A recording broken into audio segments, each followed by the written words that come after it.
तनी कराई ताजे तना रुपिया कहबू तो हके वो तने रुपिया दे जिया जिया रे सुन साली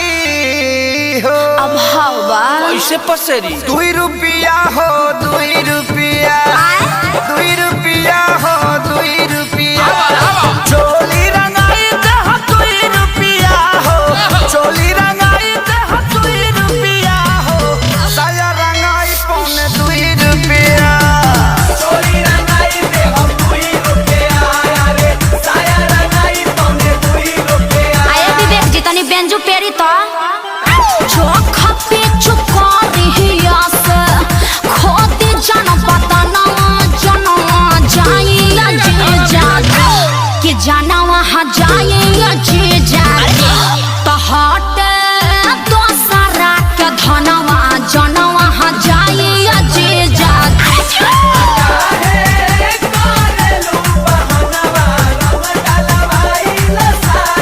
Come on Oh yeah हाय रे टके जवानी हजेजो अतना मोलाई करवाए हजारा 2000 तक कुछाओ नइखे लाखों में हम बतियाए ना अरे नहीं करो ना नचनिया रंग सरे ई तो होली के भेकसी नहीं रंग सरे ई तो खपेरा मसी नहीं दोसर दुआर जाके देखी ओनिया रंग फेंकी छिट्टा माल ना भेटाई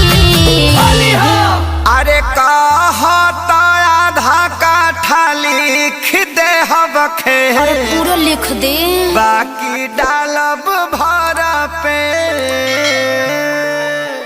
आरी खेत बेचवा बनबो का ब्यास तो तहार का जाता 2 रुपिया हो 2 रुपिया फिर उहे बाप 2 रुपिया हो 2 रुपिया चोली रंगाई दे हो 2 रुपिया हो नो। चोली रंगाई दे हो 2 रुपिया साया रंगाई पौने 2 रुपिया चोली रंगाई दे हो 2 रुपिया रे साया रंगाई पौने 2 रुपिया आया जीजा जी हर सोहरा है बारी सबके खजाना पर बहजी जहाँ तूने हम अरे कौन पार्टी फेंकता रे एकरा बहिन का बढ़िया देव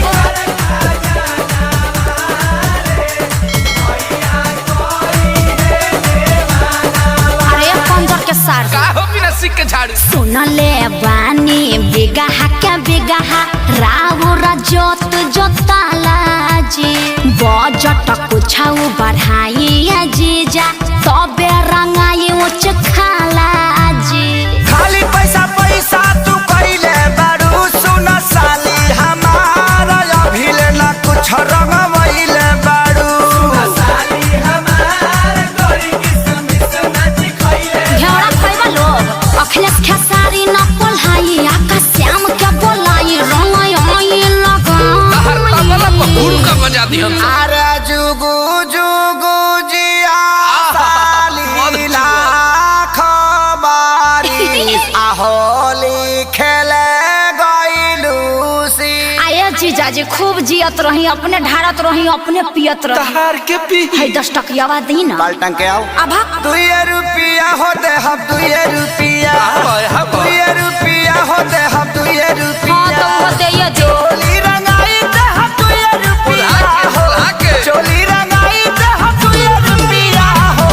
साया रंगाई पौने 2 रुपिया गोबर गोबर फेंकता रे अपना बहिनिया को फेंकस